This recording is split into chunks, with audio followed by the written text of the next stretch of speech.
Hi everyone, it's Jay here, and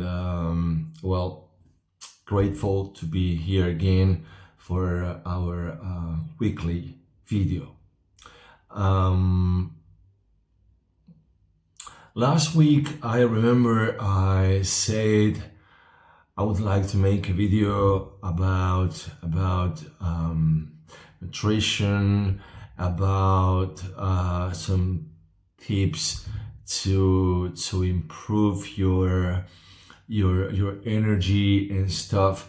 But I was meditating the entire week about what I'm going to talk today, and I think I think today's video it's a pillar on this journey that I decided to start less than a month ago, and I expect that you join me more and more and more, to make this channel something that will touch the people, to touch the lives of the people all around the world.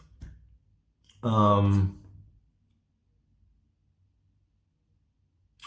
if you didn't see the previous videos, then let me do a recap of what I think is very important you to know. When I was a child, I had a very severe accident. I broke my head bone, that caused me terrible pain when I was an adult. Then at the age of 8, 9 years old, I had another accident skating, where I hit my head from like literally my face to the floor. Several losses of my beloved ones. I've been bullied in my childhood, in a school. I had 3 car accidents, 2 of them almost mortal.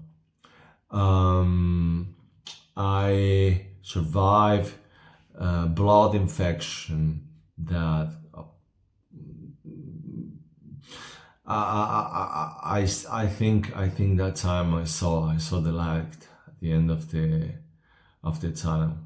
But I woke up from the surgery room, and here I am with you, which is what I love more, like really bringing you some hope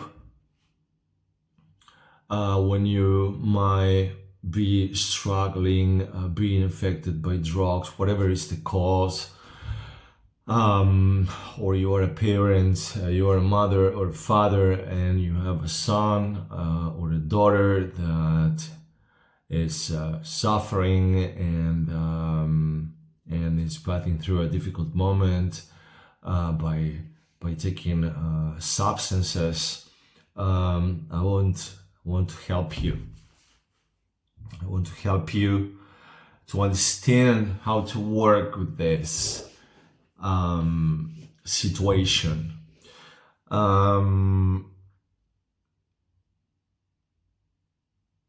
So since we all have a program, depending on the age that we are in life, but we have a program, we have a software that is being recorded since we are children's, and it's affected by what we learn in school, but what we learn at home, but what we are constantly listening around, especially talking about money, what the concept of the money that we used to hear in our houses. For example, for me, it was very difficult to destroy and to rewire the believing that for some people can have more, other people can have to have less. And then I hear this concept again and again and again and again, up to the university when they told me that the money, the economy is limited. So if you have 1,000 million dollars and a person have 800 million, then the other 200 million has to be split between the rest of the people. So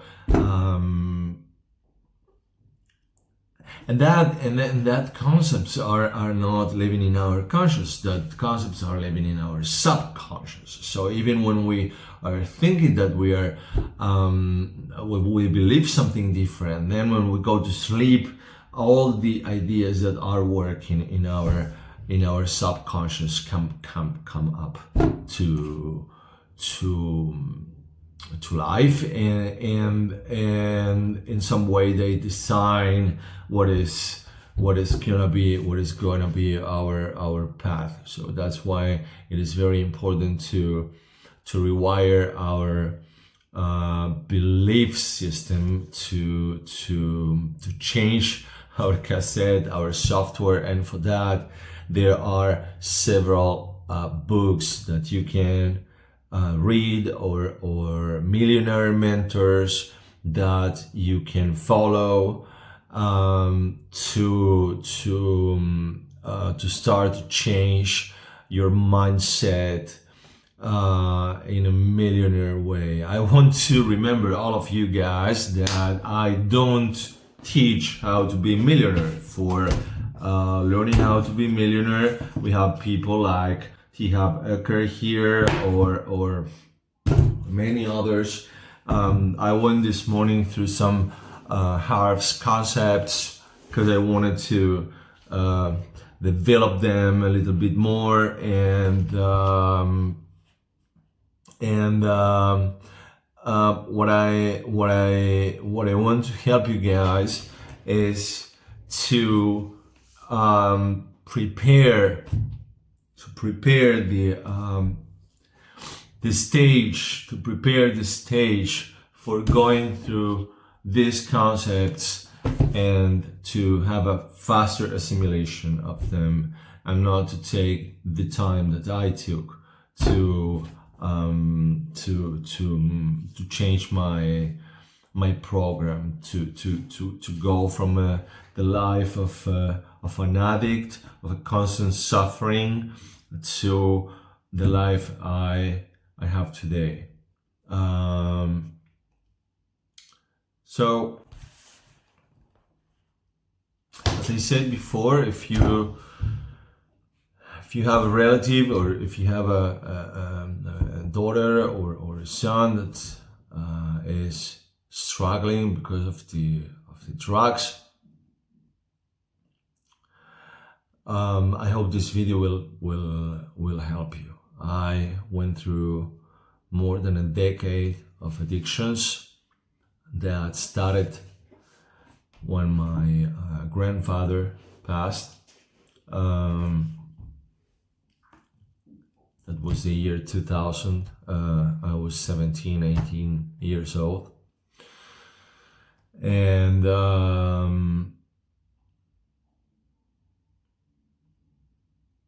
this is what I learned. What I learned is that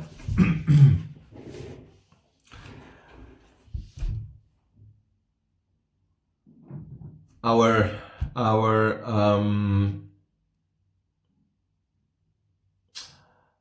program lead us to our thoughts. Our thoughts creates our feelings. Our feelings create our emotions, and our emotions take us to our actions, and our actions determine our results. So addict people are creative people, are sensitive people, are people with a big heart. At least this is my experience by being surrounded by another people with the same problems, because I went years to NA meetings. I went into a rehab clinic 20 years ago, and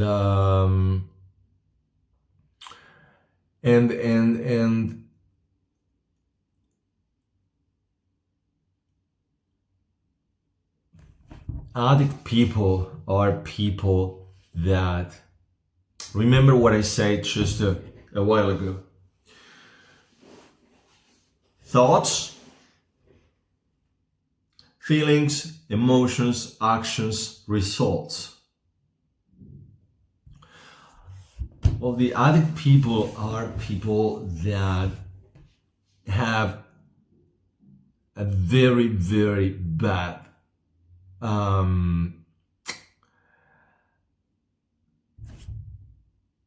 tools box for handling emotions. Normally they got freeze in that stage of the creative process, of the creation process, because if you have an emotion and you canalize that emotion in the wrong way, then you take the wrong action, or you don't take an action because you are paralyzed by fear. For example, I spent years of my life literally paralyzed by fear. And then as I said before, or you don't take action, or you take the wrong action, the action that is not aligned with what you really want. Okay, so for the people that have not this kind of problem, and have a person in their life having this trouble, you have to understand this. This is a key thing. An addict, it's a person who has bad skills for handling emotions. Okay, and if you don't understand this, you're gonna treat these people like let's say like this, like a normal person, and that is the wrong part. That is the wrong part. There is where you are failing trying to help somebody else. Okay, so when I used to go to the meetings, when I used to go to the meetings, I was there. I remember being there, sitting in the meetings. By the way, if you have a person you know with problems with alcohol, for example, or drugs, cocaine, whatever, please,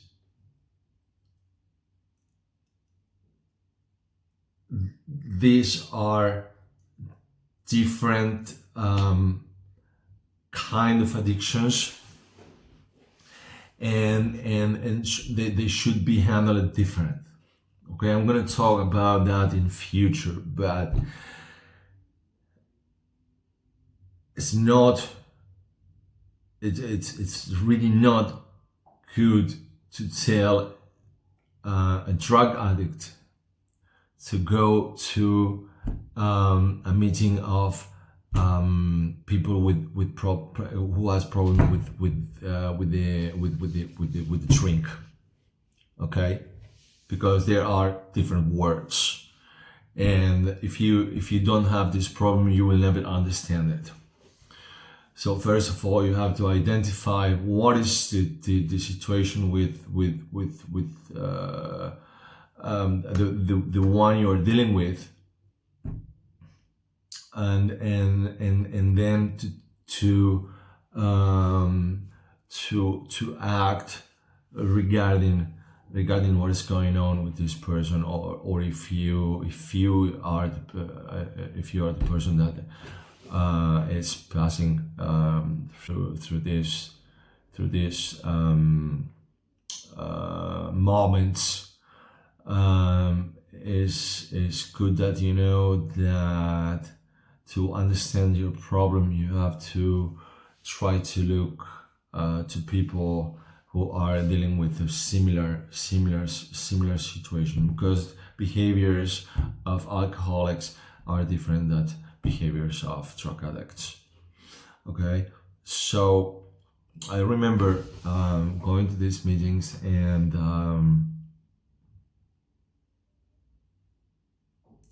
one of the things I remember more is having this feeling like, okay, I'm 20 years old, and these people are telling me that for the next probably 65 years, I have to live a life of abstinence.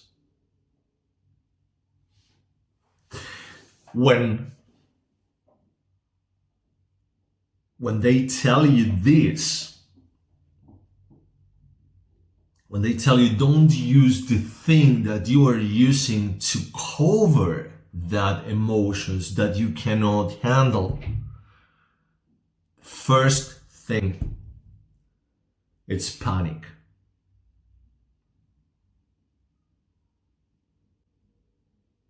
Because I used to think in these meetings, I want to work on myself the way someday I will be able to drink a glass of wine, not drugs, guys, to drink a glass of wine with a lady, to enjoy,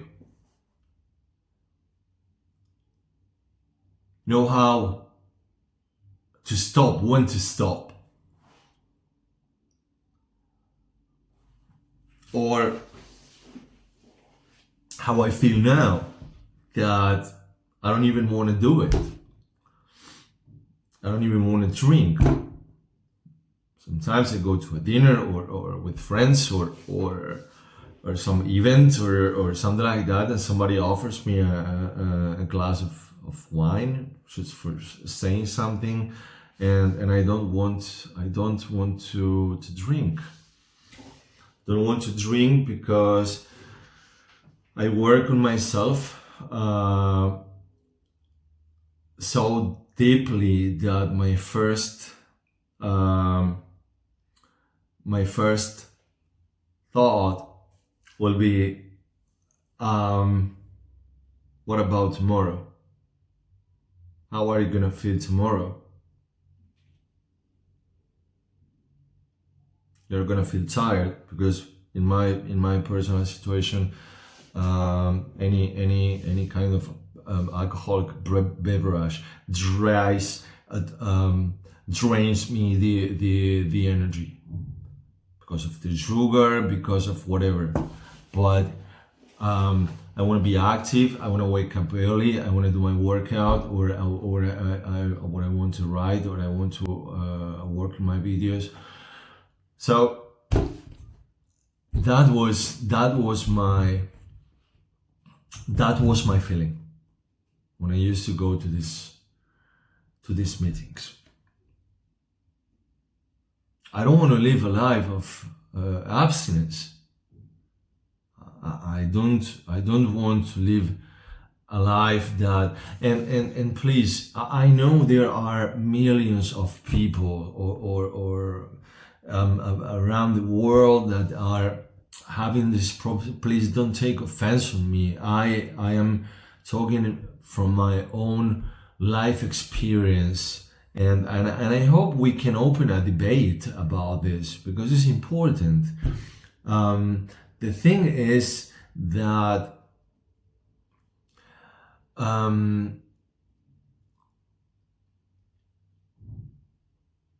what I learned is that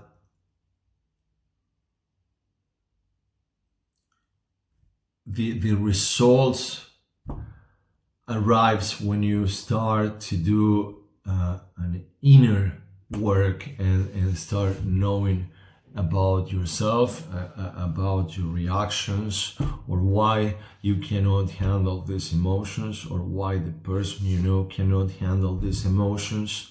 What is causing that these emotions are so painful that it's necessary to go to cover them.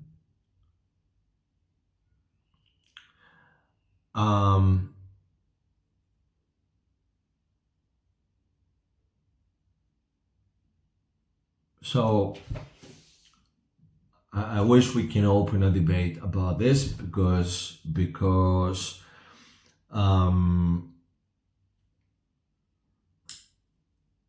for me it was very tough work, very tough work.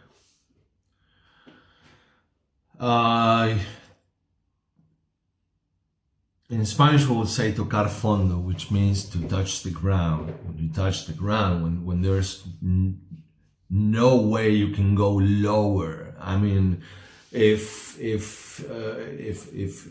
we are talking about touching the ground, I can tell you guys that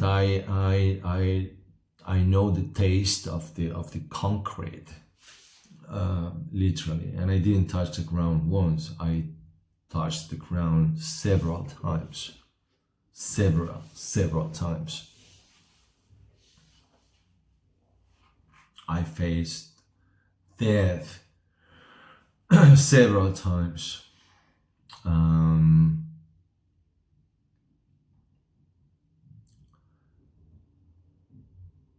But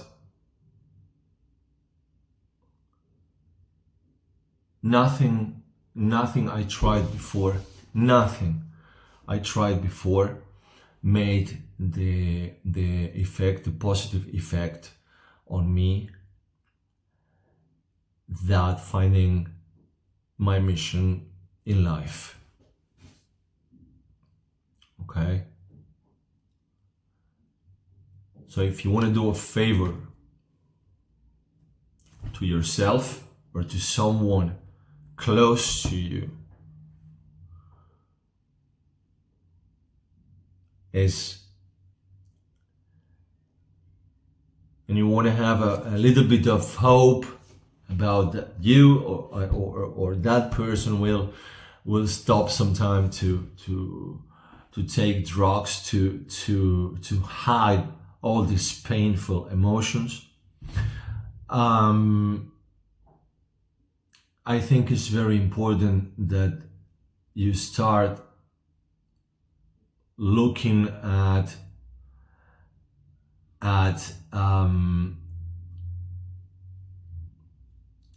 why are you here? What do you want to do?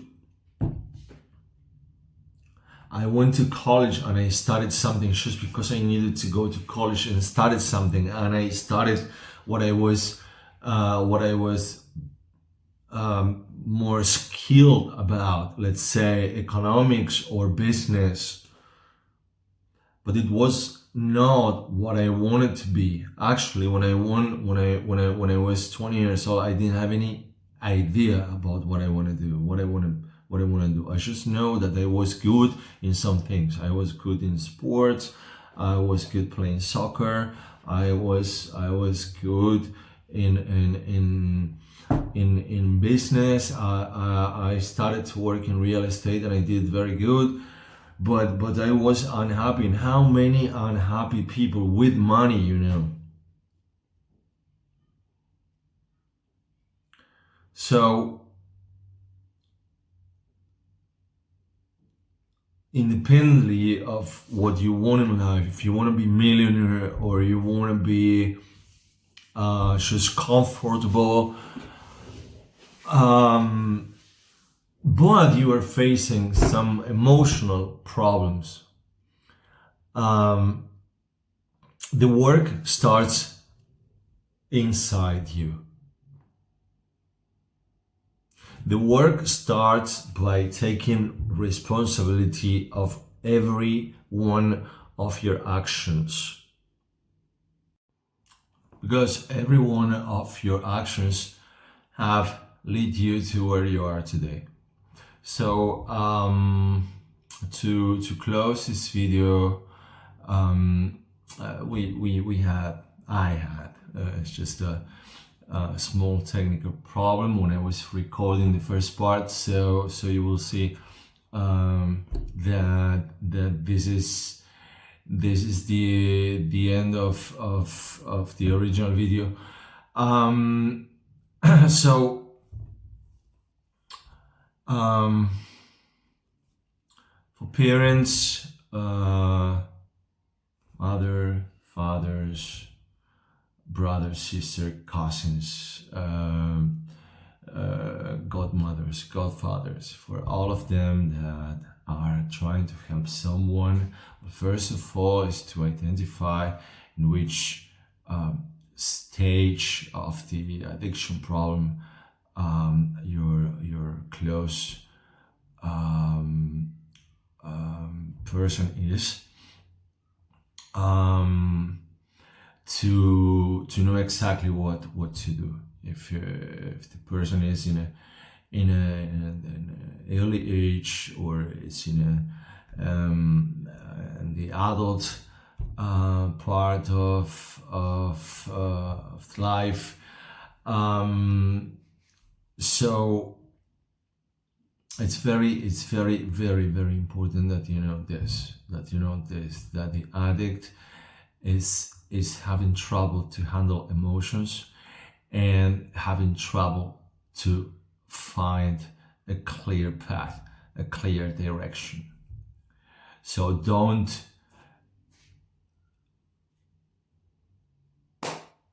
fight with that. Just try to join the moment that the person is going through, and see what is the key thing to do at that time.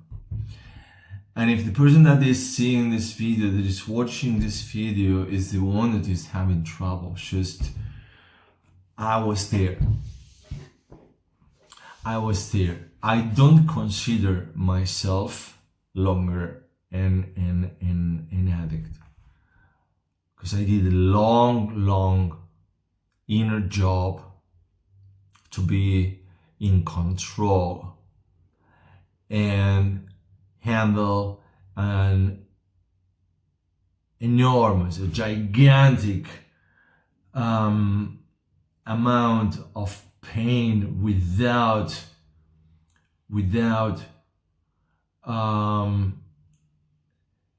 the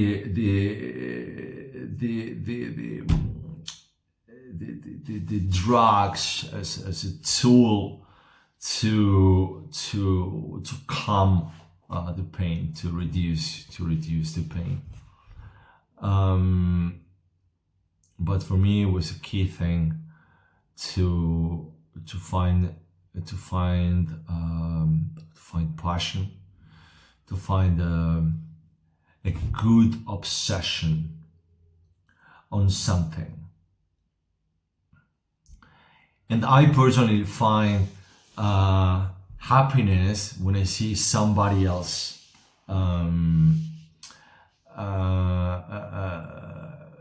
succeeding.